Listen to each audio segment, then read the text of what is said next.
بس خودت معرفی بکن اول پدر جان. اسم من نوردین. نام قریتان چیه؟ ولد الدین محمد از قریه لالمک. بله مربوط شیخ جلال. دیگه سرک ما خراب شده پاکده هیچ امکان نیست. مریضی ما بسیار به مفتلایی میبریم. اولش دین روز خودی من مریض شدم در مرکب پایین کردن مرا. صبح 1 بجه شو حرکت کردیم 3 بجه شو در شیخ جلال رسیدیم بعد از در دکتر رفتم که سوزن پیچکاری فعلا نو کنده کردیم. دیگه هوا مولی به قطره نداریم.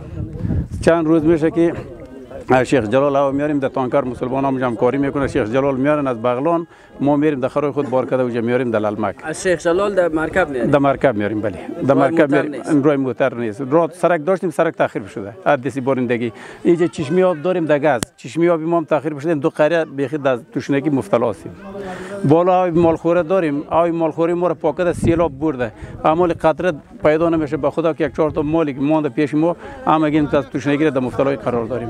همین صبح که من میخواستم که بغلان برم در پیش دولت اسکولی مثلا باز یک راپور بیتم که بیادر به خاطر مال بسیار مبتلا هستیم از توشنگی مال. یکی از سرک نیست. بسیار دولتی مبتلای قرار داریم. یعنی مدتی امروز تعداد امروز 17 روز میشه که این حادثه در این منطقه رخ داده. در 17 روز یعنی امروز که ما بچار روان کردیم معلومات هم ندارم که جواز یا نیست.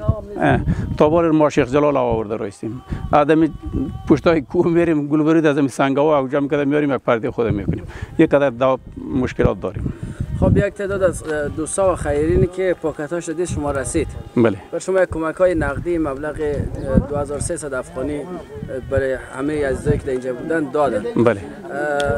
میتونی یک تشکری از نام بکنید؟ تشکری بله. بله. چه درخواستایی هست؟ بله. دیگه این مشکلات رو براتون عرض کردم. دیگه خداوند شما را هدایت و توفیق کنه که ما شما را بده شما را کامیاب داشته باشه که کل آل اسلام ما ما بده جان که ما دیگه کمک هم دردی هم دستی خود کردین که هم مردم دولتی مفترای قرار داره. یعنی خود منطقه را خودتون دیدین سروی کردین که شهیدای ما بدر بود مرد که این امکانات نبود که یاد کوه بالا شوه.